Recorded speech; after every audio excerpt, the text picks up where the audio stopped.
Paris saint Germain defeated inter Milan 5-0। युसिएलको आज final game थियो। आजको त्यो गेममा चाहिँ पिएसजीले एकतर्फै डोमिनेट गर्यो फर्स्ट हाफमा, सेकेन्ड हाफमा गरेर 5-0 गोल हानेर चाहिँ इन्टर मिलानलाई चाहिँ फाइनलबाट उसको चाहिँ 5th च्याम्पियन लिग ट्रफी जित्नबाट वञ्चित गरायो र उसले आफूले चाहिँ इतिहासमै फर्स्ट टाइम चाहिँ फर्स्ट ट्रफी चाहिँ च्याम्पियन लिगको फर्स्ट ट्रफी जित्न चाहिँ सक्षम भएको छ। यसभन्दा अगाडि चाहिँ पिएसजी चाहिँ बार फाइनलमा बारम्बार चाहिँ धेरै नै चुकिरहेको थियो र त्यसपछि आउँछ लुइस इन्क्वेरीले चाहिँ टिमलाई चाहिँ स्टार प्लेयर बिना नै एकदमै डोमिनेट गरेर फर्स्ट हाफमा होस् या सेकेन्ड हाफमा पिएसजीको इतिहासमा फर्स्ट टाइम ट्रफी जितेको छ। पिएसजीको हिस्टोरीको फर्स्ट च्याम्पियन ट्रफी र पिएसजीको हिस्टोरीको फर्स्ट ट्रेबल। आज च्याम्पियन लिग जितेसँगै चाहिँ पिएसजीले फर्स्ट टाइम ट्रेबल जितेको छ।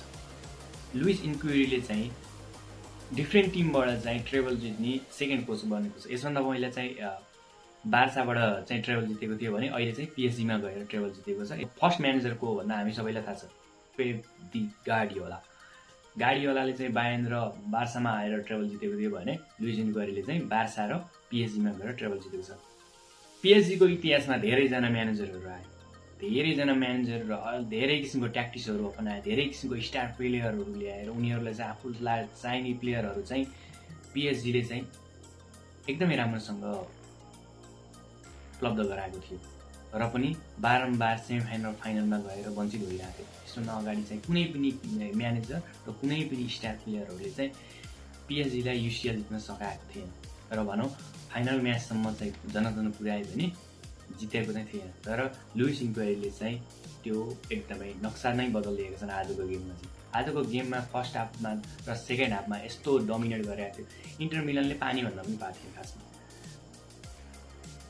डेम्बेले, डिजेरिडुए र गाभिचाले चाहिँ एकदमै फ्रन्ट लाइनमा एकदमै म्यासिभ कन्ट्रिब्युट गरिरहेको थियो भने मिडमा भिटिना र अरू प्लेयरहरूले चाहिँ राम्रो कन्ट्रिब्युट गरिरहेको थियो र इन्टर मिलानको एट्याकलाई चाहिँ अलिकति पनि ठाउँ छोडिदिएको थिएन। भनेको पुरै चाहिँ एकदम प्योर डोमिनेन्ट थियो आजको गेममा। डिजेरिडुएको 2 गोल, डेम्बेलेको 2वटा असिस्ट, काभिचाको एउटा गोल, हाकिमीको एउटा असिस्ट, मायुडुको 1 गोल, ब्राडली बारकोलाको एउटा ब्युटिफुल लास्ट मिनेटमा क्लच असिस्टले गर्दाखेरि आज चाहिँ पिएसजीले चाहिँ 5-0 को गेम निकालेको छ।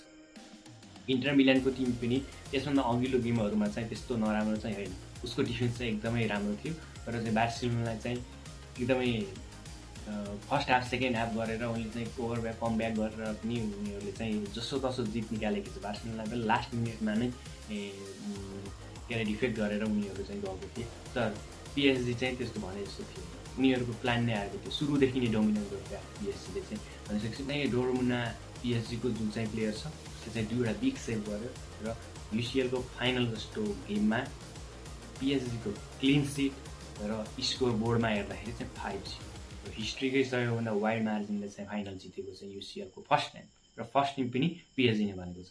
तर इतिहासमा सबैभन्दा वाइड रेन्जले हार्ने चाहिँ फर्स्ट टिम इन्टर मिलान भनेको छ, जुन चाहिँ डिफेन्समा एकदमै अहिलेको एकदमै बबाल टिम भनेर मानिन्थ्यो।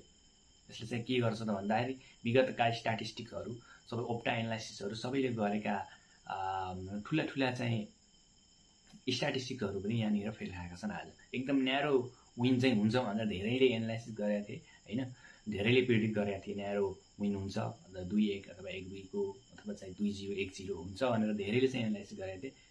त्यो भनेको आउट अफ सिलेबस नै भयो। आजको गेम चाहिँ आउट अफ सिलेबस नै भयो। 5-0 को ह्युज मार्जिनले चाहिँ आजको पिएसजीले चाहिँ फाइनल उठाएको छ। पिएसजीलाई धेरै बधाई। अब चाहिँ पिएसजीको चाहिँ यो जेनेरेसन भनेको एकदमै खतरा हुनेवाला छ। नयाँ प्लेयरहरू 5वटा प्लेयरहरू ल्याएर पिएसजीले आफ्नो टिमलाई पुरै रिस्ट्रक्चर गराएको छ। एकदमै युथ प्लेयरहरू छन् पिएसजीमा। अबको 4-5 वर्षसम्म कुनै पनि प्लेयरहरू नचाउन सक्ने अथवा चलायो त्यस्तो चाहिँ गाह्रो नपर्ने खालको टिम चाहिँ पिएसजीले बनाएको छ र चाहिँ अब पिएसजी चाहिँ युसिएलको रेसमा इन्ट्री लिइसक्यो आजबाट एउटा ट्रफी। अब चाहिँ नेक्स्ट इयर पनि नेक्स्ट लेभल हुनेवाला छ। लुइस इन्क्वेरीको हातमा परिसकेपछि टिम चाहिँ जुन पनि एकदमै बवाल हुन्छ भन्ने हामीले धेरै पहिलादेखि नै जानिराखेका छौँ र पिएसजी पनि नेक्स्ट लेभल हुनेछ अब आउने दिनहरूमा पनि भन्दै आजको यो रिक्याप चाहिँ यही समाप्त हुन्छ। Bye bye.